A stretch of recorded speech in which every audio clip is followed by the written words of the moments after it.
Hello. Hi. Hello, everybody. It's lovely to see you. And welcome to Tea with the Druid 235. I'm going to press a button here so I can see everybody's comments. It's lovely to see you all piling in. Greetings. David is 80,000 leagues under the sea. I hope it's pleasant down there, David.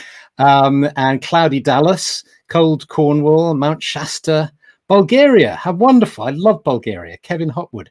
Vivian, frosty North Germany.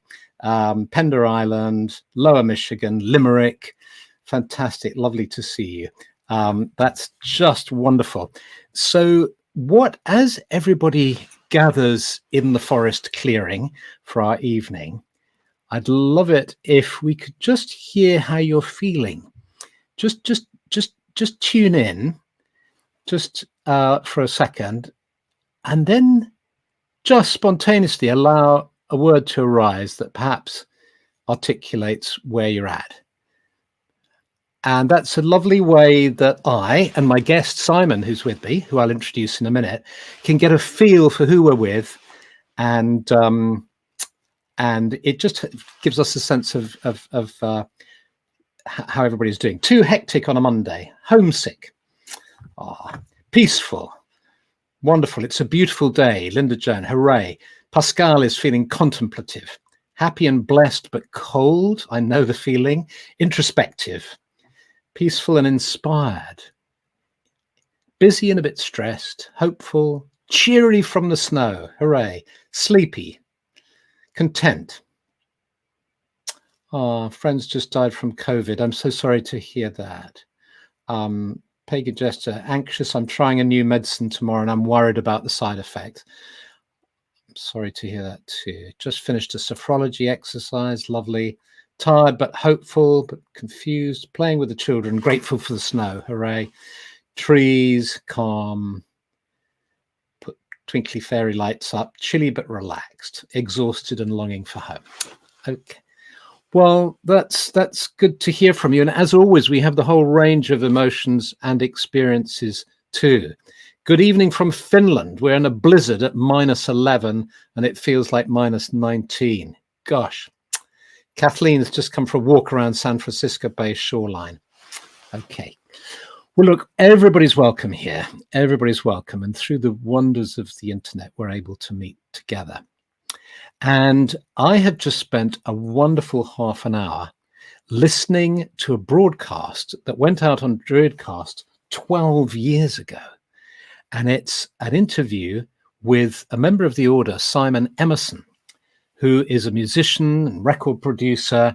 He's an honorary bard of the order. We awarded Simon at one of our big parties in Glastonbury with an award for all his work that he's done for the arts. And I'll give a link in my blog and here as well. I'll in the comments. I'll put a link for you to hear this Druidcast episode because it's great. It's fantastic. That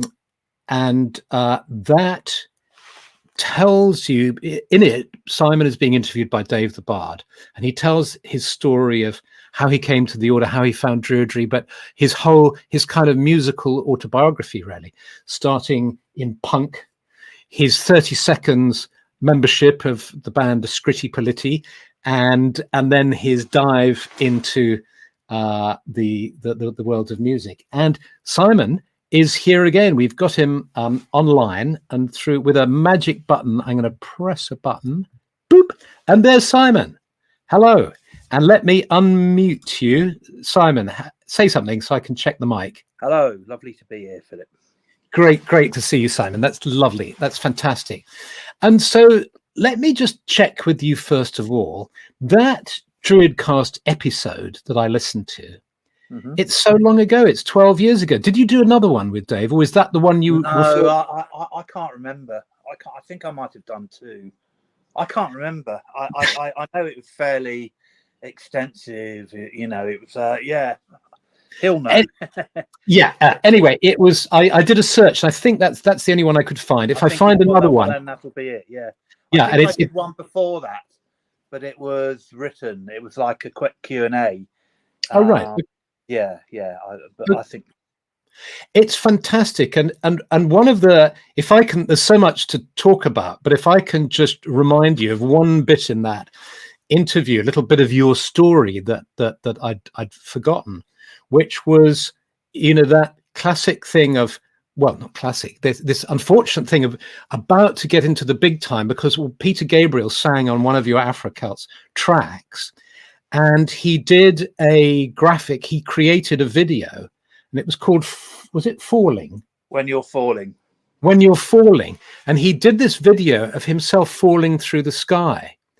And then a couple of airline pilots seeing him falling, and then him falling towards New York, flying past the windows of skyscrapers and going into the street. And then he carries on through the center of the earth to come to a sort of extraordinary feature in the center of the earth. Dante's Inferno. Dante's Inferno, is that where it was? Yes. Well, so something like that. And it was incredible. But as you mentioned, your album was very successful in the States. And then just as that was about to be released, 9/11 happened. Well, it had been released. Right. When You're Falling was like #1 in all the charts, radio charts.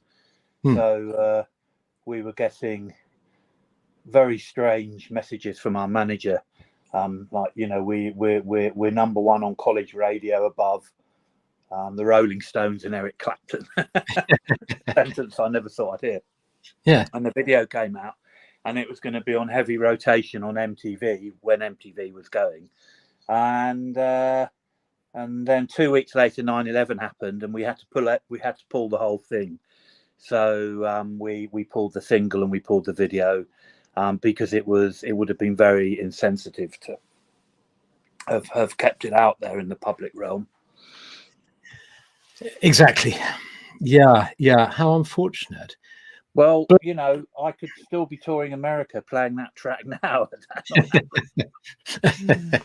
But life... I mean, it was weird, because, I mean, the whole history of the Afro Celts is quite extraordinary, because it kind of took off around that time. And I think that year we did Conan O'Brien, and we did the David Letterman show. We did the Donny Osmond show, which was probably the only Druid who's been on the Donny Osmond show. And it was all going to take off. You know, we were heading towards selling over 1 million albums. We sold 1.5 million. And then 9/11 happened, and the tour had to be cancelled. But, you know, yeah, I mean, that was our third record, but we continued. You did. And I would love to, I know you said you'd like to carry on the story, as it were, because you've got really, you know, your story carried on. You had that wonderful band, Imagined Village. And I just wondered, I don't know where you want to dive in the story. Well, I might as well start at the beginning, you know, when I first contacted you, which was 1990 or 91, and I'd been to Senegal. Mango Records had sent me. They were an offshoot of Island Records. And I didn't know anything about West African music. I'd vaguely heard of Baba Mal. And it was one of those amazing experiences you have when you visit, where you travel, you go abroad, you're completely out of your comfort zone. You're in a culture that's not familiar to you. I mean, it was you know, I'd never been to Africa, West Africa, And it was a case of either completely absorbing myself in what was going on, or just resorting back to a kind of hands-off kind of, Western record producer kind of role. And of course, in absorbing myself, I got to know the band. I got to hang out with them. We didn't do any work for the first 4 days. There was a kind of induction process where they were checking me out, if you like.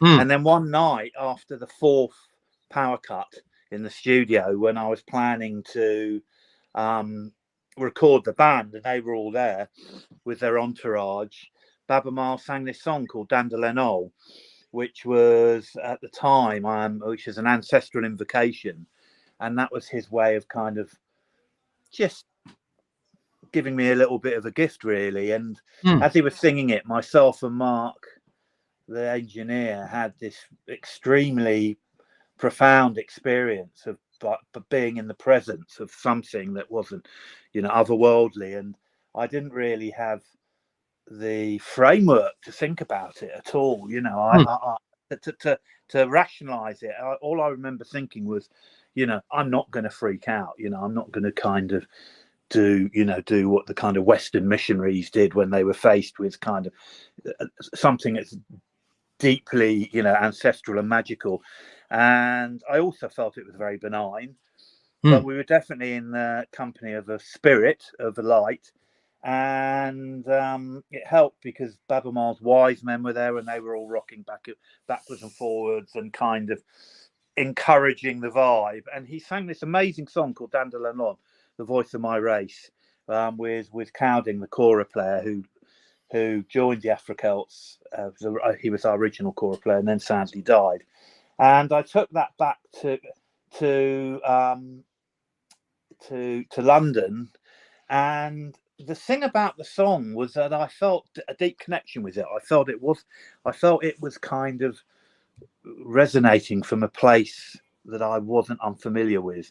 And the only thing I could think was like of an Irish lament, or something that was that came from the kind of ancient music of Ireland, the British Isles, whatever, And I got hold of Davy Spillane, who's the foremost Irish low whistle player. He was playing in Riverdance in town, and he turned up at the studio. And he's not a man he's not a man of many words. And he heard the track, and he grabbed hold of my arm and said, "You've got some deep stuff here, Simon. You've got some deep stuff. I know this tune." And then started playing his low whistle, and it was extraordinary. The musical empathy just clicked immediately. And I didn't really know what was going on. When we were out in Senegal, the day after we'd recorded Dandalenol, Baba Maal said I should go to Gorée Island with some of the band, and we did. And that's on the most western tip. It's a sacred island, and it's where all the slaves were shipped off to. So they've got the slave house there, and a lot of musicians go there, and they take a pilgrimage there, and it's an extraordinary place. And there's a sacred mound at the back of the island, and there are there's messages of peace from around the world. I mean, I was sitting there with Mark, the engineer, and we felt the same light, if you like, that we felt this energy coming out of the earth, both of us at the same time. And I didn't really know what was going on. And then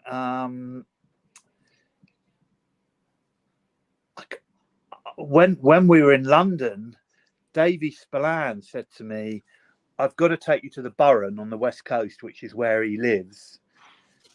You'll love it there because the earth is full of energy and full of light." And so I was thinking, what's going on? And of course, I then wrote to you. What do you do in a situation like this? And I thought, well, this is a whole area of my kind of musical, whole side of my musicality that I know nothing about. I've never really explored this area. You know, I've never really seen a connection with music and spirituality, let alone being in the presence of a kind of African ancestral invocation. And you wrote a very nice letter back, encouraging me to continue. I haven't got. I can't. I wish I'd kept the letter, Philip. And that was basically the start of the Afro Celts. Fantastic. And you brought together, you managed to bring together a bunch of people. You got Mervyn. I remember you asking me about a harp, whether we knew somebody who played the harp. That's right, yeah. And there was that wonderful harp player, Emerson, who I met with my old teacher, Ross Nichols, you know, way back when I was young, you know, so I've known him for ages, and he joined Afro Celts, didn't he? And then he went on. Yeah, I mean, it was very, you know,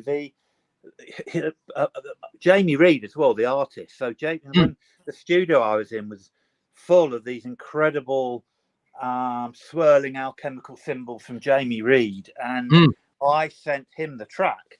I knew Jamie Reid from his artwork with the Sex Pistols. You know, he was a punk artist, and he sent me back a sketch of a lion and a unicorn with the slogan "Music from the Light Continent," and he said, "Right, this is the basis of the cover for the album you're about to make." And I hadn't even considered at that stage making a record, but basically, that's, you know, the first two albums certainly were very much totally the whole bardic grade that I was going through was kind of expressed and realized through the first two Afro Celt albums. And but what I like about Druidry and the Obods is it's not evangelical, so you can do all this stuff, and it's more about walking it and talking it. So I didn't really want to make any grandiose statements, you know, like being the big, you know, showbiz druid, you know. So I really wanted it to come across through the music, and it did. People really got it. And in a way, the quieter we kept about the kind of, you know, the magical currents and the druidic currents that were there in the Afro Celts, the kind of more powerful I think the message was, which is something that's kind of, which is what I really like about Druidry. Everyone has their own path, you know. Yes, and the other thing that I like about Druidry is the sort of secret history of Druidry, or the way that it's, certainly since the revival period, i.e. over the last 300 years, it's been there in the background, and people haven't necessarily known it's there, or who's been involved with it, or how it's influenced people. But nevertheless, it's had this influence on the course of history, you know.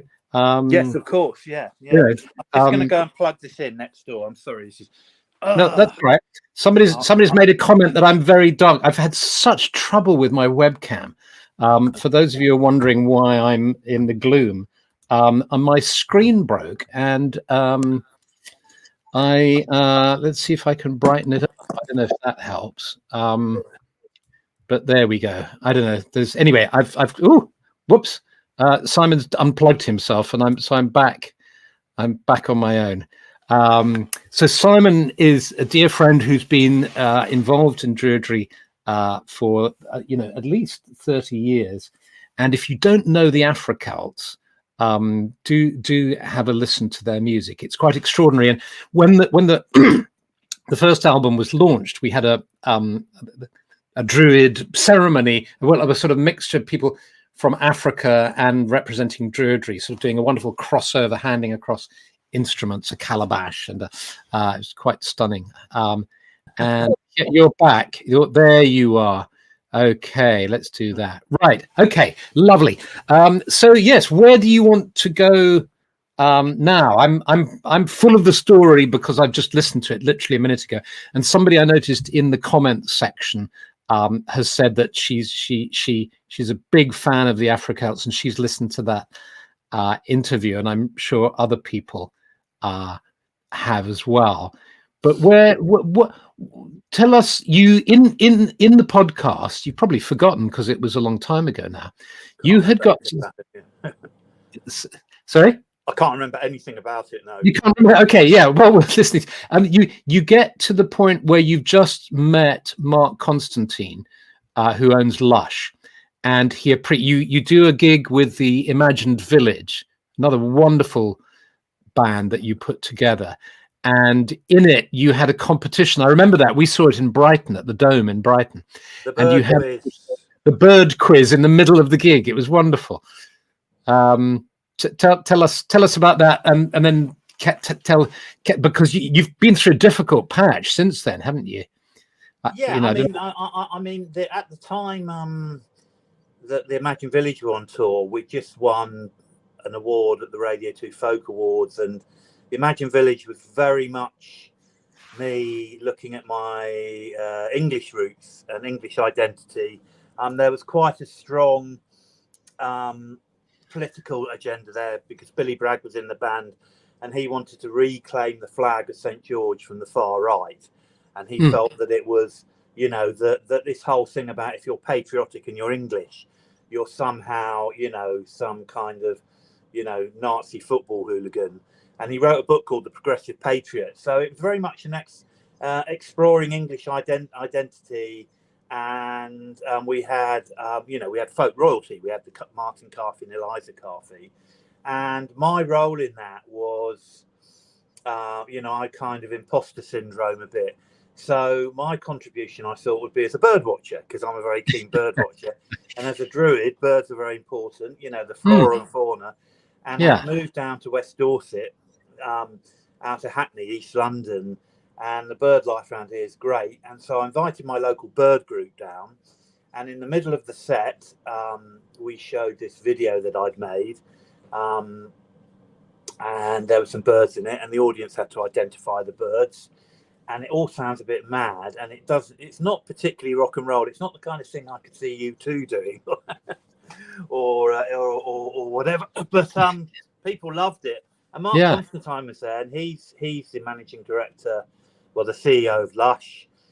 He'd started the company 10 years roughly before, and he was looking for a concept to hang a chain of spas around. He wanted to open up spas, and he suddenly had this epiphany, seeing the Imagine Village. I know, I'll do English spas, which will be rooted in you know, English herbalism, English folklore. You know, as you go into the spa, it won't be exotic or Moroccan or Indian. It would be like an English kitchen. And these completely took off. And he phoned me up and he said, would I like to work for him, because he was opening up a chain of spas. I thought he was talking about the supermarkets, because being a musician, a spa is where you're there. The spa are supermarkets in the petrol station forecourts, and it's where you go at midnight to get your Rizzler cigarette papers and you know, your Crunchy Bar, whatever, if you, and Lucozade if you're doing a late night session. So I initially said no, and then Eliza Carthy put me right and said, you've got to meet this guy. You know, he's a real dude. You know, he's a real thing, and I did. And then, you know, then 15 years later, we're on to our 9th or 10th spa treatment. Yeah. You're working on one now, aren't you? I believe. Yeah, based on the Highlands of Scotland. Yeah. And I have to thank you for a wonderful little job. You got me in as a consultant on this was a fabulous over the Beltane weekend, and there was a bunch of musicians. You were making part of the album for one. Well, you were making part of the, you know, you were doing the music for one of these spa treatments. Yeah. There were Lush spa sort of masseuse and people who worked working out therapists, that's the word, working out the sort of spa moves, you know, whether they hit people with bamboo or massage their shoulders or whatever. They were working on the techniques. You were working on the music. My job was just to sort of vaguely, I don't know, calm people and inspire people or something like that. Inspiration, yeah. You know, and we spent the weekend together, and we ended up having a you know, Beltane bonfire and the most lovely countryside. And then I ended up in Poole, I don't know, a couple of months later, trying out, I think possibly the first spa music you'd composed, The Planets. Oh, no, The Planets, that was much further down the line. Yeah, that was it's been deleted now, Philip. It's been yes. It was two. It didn't work. It was it was a lot of fun. It was extraordinary. It went on for about 90 minutes, and you had your tea leaves read, and you know, the whole works really. And it's fantastic. You're working on a new one, inspired by mythology, folk lore from the Highlands. Highlands of Scotland. Yeah, we've broken out of England, the Yeah. English theme. We did a beautiful one with Shima Mukherjee, the sitar player in the Imagine Village, and we went to Rajasthan, hung out with the gypsies, and she did a fantastic treatment called Karma. And we did one based I must just stop you there. Did you go to the sort of place where the Romanies first emerged from in Rajasthan? Yeah, we were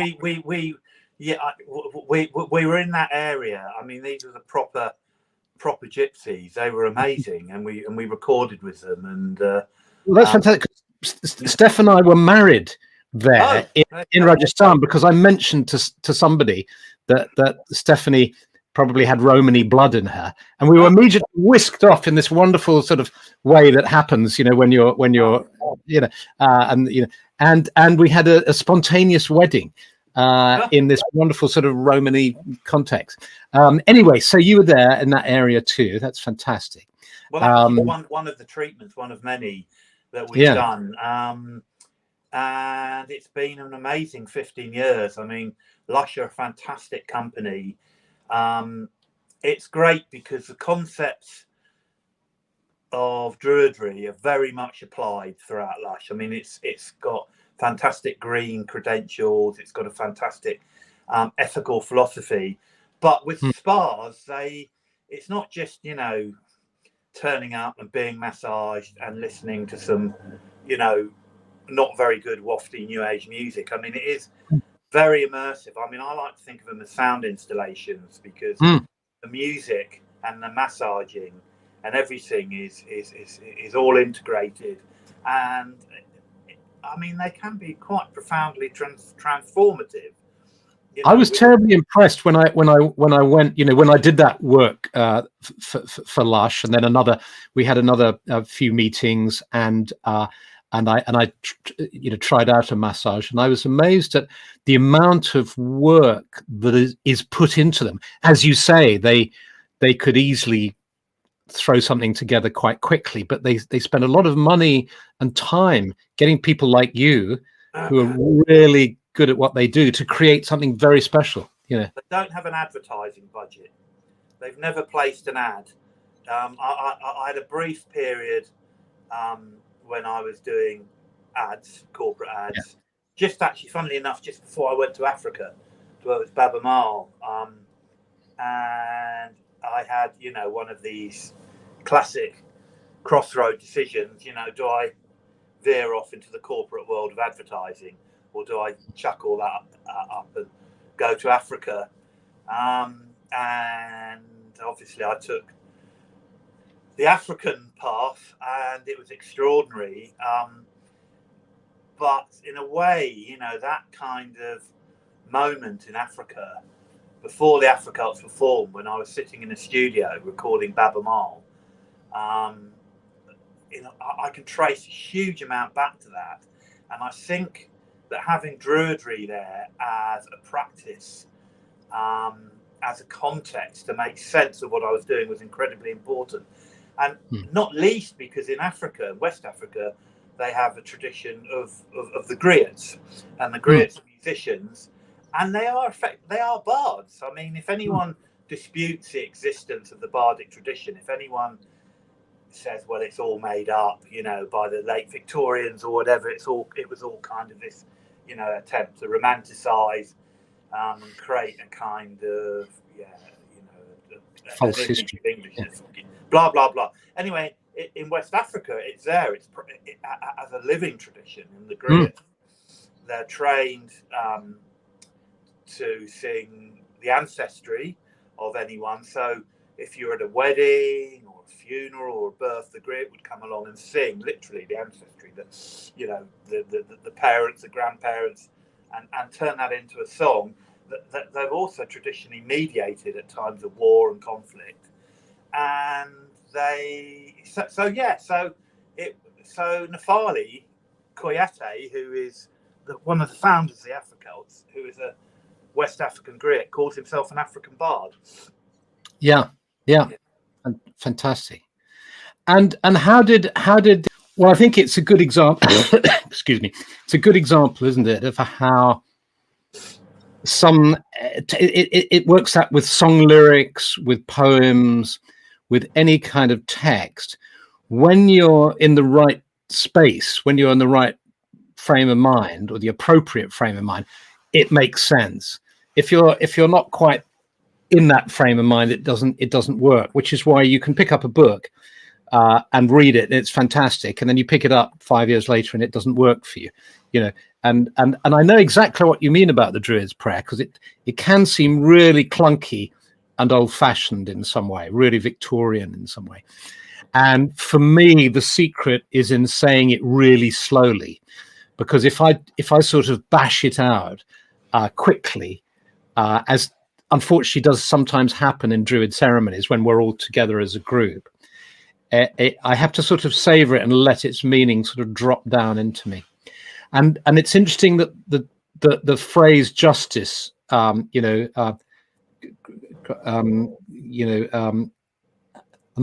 justice and the love of it, and as you say, particularly for an old punk, it's so easy to make a kind of naive equation between the police and the establishment and justice, but of course that's not what it means.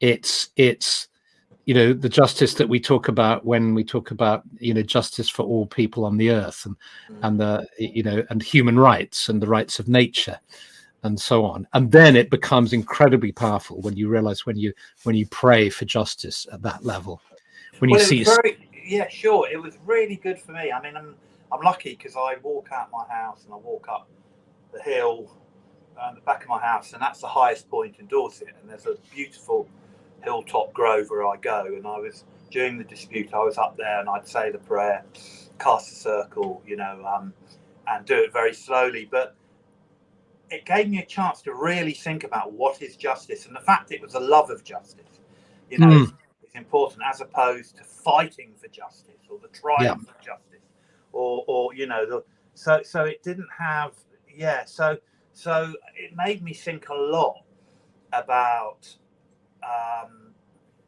the two approaches to making music, and whether you're making music just to further your own ends, for an enrichment, and or to gratify your ego, or to kind of all the kind of cliches that are associated with the dark side of musicians, if you like, the kind of the forever hungry, ferocious ego that can never be filled, and it made me think a lot about the concept of the muse, and Arwen, and the fact that Arwen as a creative force doesn't belong to anyone. It's there in nature, it's there in the creative spirit, and that's what I love about it. It's not something that there isn't a kind of doctrinaire route into Arwen. You don't have to go and see, so the whole thing became quite profound, and it really did help me. I mean, it really did. It helped me hugely, because it was so good. Yes, very good. But suddenly took on a kind of relevance that I never thought was there. Well, I think that's interesting, isn't it? Because that's why I think a spiritual path can be so helpful in all sorts of ways. It's helpful when our life is going well, because it sort of informs us and inspires us. And then when our life doesn't seem to be going well, when it's really tough, then in a way that's when it really sort of proves its mettle, doesn't it? And you realize what a strength it can be. I mean, the other thing about Druidry, which I really like, and I think it speaks to a lot of musicians, well, a lot of creative people, is that the creative process is not easy. And people think that I mean, you must get this writing a book. You have the fear. God, I've got to the tabula rasa, the empty page, and then you get into the process, and it takes you over, and then you finish it, and then when it's done, there's a little death. You know, there's this little kind of darkness, this death thing where you have to let it go. And, and this whole, the phrase "hold on tightly, let go lightly," I think is very relevant to creative people. And for me, interestingly enough, when I started doing the all the different festivals, the you know, the eightfold year, it was the winter solstice that interested me the most, because that was the point for me where I think, well, for a lot of musicians, where I think you're at your darkest, because you know, the light's gone, it's coming back, but you're really in midwinter. And that, metaphorically, I would place that, you know, at the point where you've made the album, you've come back off tour, you're at home, and it's like, what do we do now? And of course the answer is just let it go, you know, just let it go, and then wait for the Arwen, you know, to come back. But I think the point I'm making, the important point, is how helpful Druidry was within that, you know, and I'm only really now kind of realizing, looking back at the history of the Afro Celts, what a strong current Druidry was within the band. I was talking to Jamie Reid about it, but because, as you say, it's a kind of hidden, it's a mystery tradition, it's hidden. It's quite nice the way it just ticks away in there, you know, as a quiet little kind of spiritual motor, you know, and I do really like that. I mean, that's my kind of spirituality. I'm not into, you know, the big charismatic evangelical thing, you know. Yeah, absolutely. Well, it's been, I can see there's some lovely comments here. Go on, give us a comment. I've got a thing I can do. Ooh, where did we go? Can you see that on your screen? Bands, those funny little plans that never work quite right. Mercury Rev, that is my favorite Mercury Rev song ever. That is so funny. It's like a fantastic song, and that was one of the songs that I played throughout the dispute. Yeah, thank you. That's really weird you've picked up on that. I forgot what it's got. A fantastic line about whatever. Yes, yeah, I'm just trying to think what it's called. Anyway, yes, creative friendships are like love affairs sometimes. Very true. I mean, that is very, very true. You know, creativity. There is that, and you know, yeah. Great comments. They are, aren't they? Yes, and much you know, better than what comes first, the lyrics or the melody. Well, let's think about. I'm just, you know, Tea with the Druid started off as a 20-minute show. No way, mate. No way. And it's gradually got expanded. But let's just think about that. We need to sort of move to. We've been talking for 3/4 of an hour actually. Let's how. I mean, how can we? What is there anything more you want to talk about? No, not really. I think that's kind of brought it up to date. We've got a new album coming out next year, which I'm really pleased about. Yeah. Oh, fantastic! A new is that Afro Celt number 5? Is it? Oh God, no, 10, I think, or 9. Oh, really? Oh, wow! Wow. And it's going to be called OVA. Right. Yeah. Which is grade. as in the ovate grade. Yeah. And of course, Jamie Reid. Artwork. Yeah, Jamie Reid's artwork. Is Jamie doing the cover again? Yeah. And he's planted a massive OVA symbol in the fields near the Eden Project. Did you see a photograph of that? Yes, indeed. So we've got the field, we've got the crop circle, we've got the cover sorted. Just looking up Afro Celt, Volume 1 Sound Magic has cover. Yeah, that's right. Good, very clued up. When I listen to Afro Celt system, I have incredible visual scenes in my mind, similar to. Yeah, that's really interesting, Pat, because I have synesthesia, and I tend to visualize music in colors and shapes.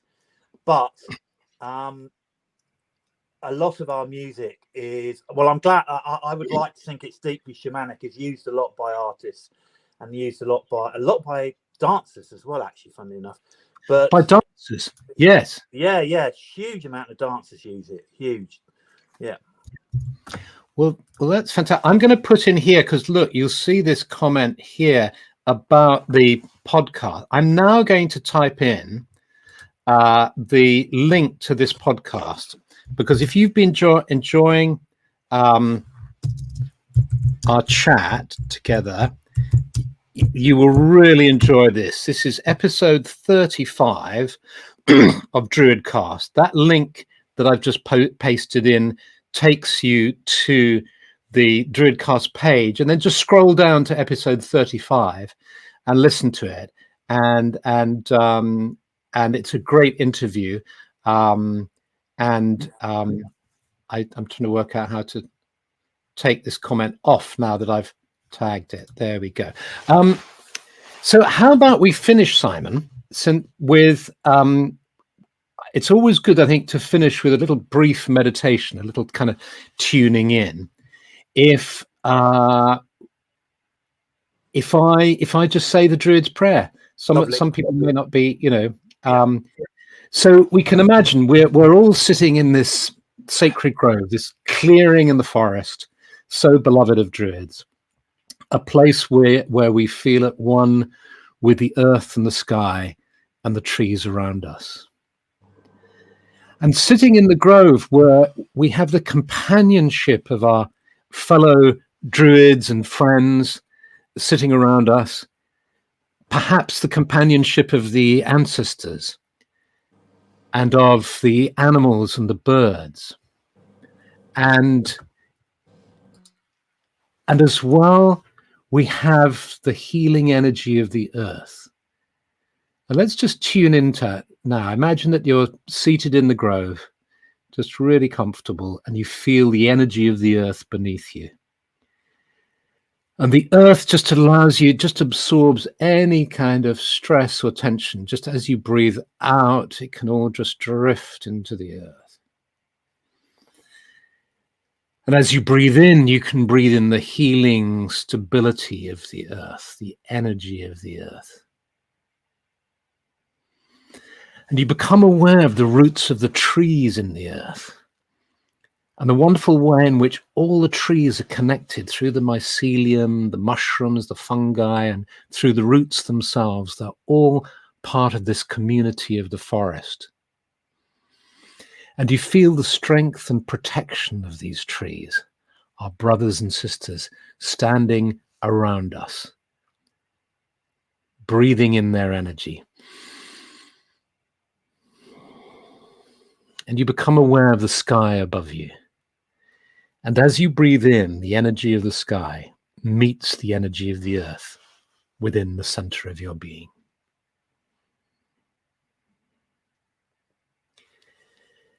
And you become aware of your fellow humans here. And just imagine that you're standing up in the sacred grove. And you're aware of yourself as a individual standing on the earth, just like the trees. But then you're able to let your hands drift out to either side until they're holding a hand to either side. So you're holding a hand either side of you. So you can feel that subtle change in energy that comes when you hold hands in a circle. You're aware of that sense of community and connection. And then we just say the Druid's prayer. Grant, O Spirit, O God, O Goddess, thy protection. And in protection, strength. And in strength, understanding. And in understanding, knowledge. And in knowledge, the knowledge of justice. And in the knowledge of justice, the love of it and of all existences. And in the love of all existences, the love of Great Spirit, of God, of Goddess, and of all goodness.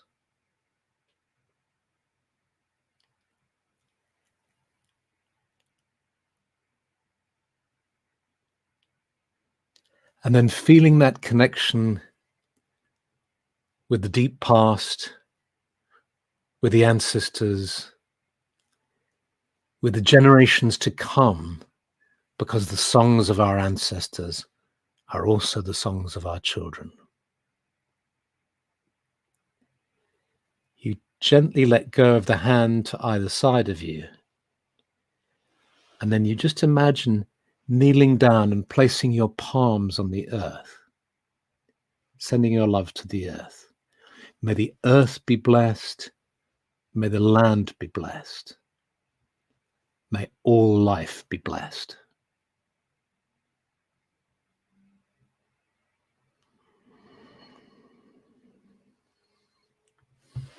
And then you imagine gently sitting up, just at peace in this atmosphere, in this circle. Perhaps sensing that a nice steadfod will soon begin, where somebody will pick up a guitar and start singing. Somebody will tell a story or recite a poem. There'll be a fire burning at the center of the circle. And you might even choose to go to sleep as you listen to the music. And perhaps tonight when you dream, you'll hear more of this Eisteddfod.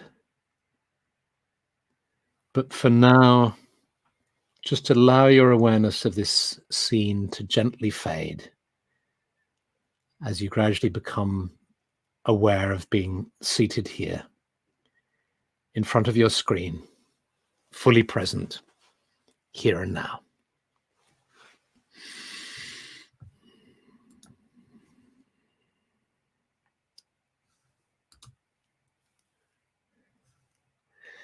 And Nick says, love the music. Nick runs the Mind Orchestra. Nick has made some wonderful music, Simon, for soundtracks for some of the meditation I've done on some online courses.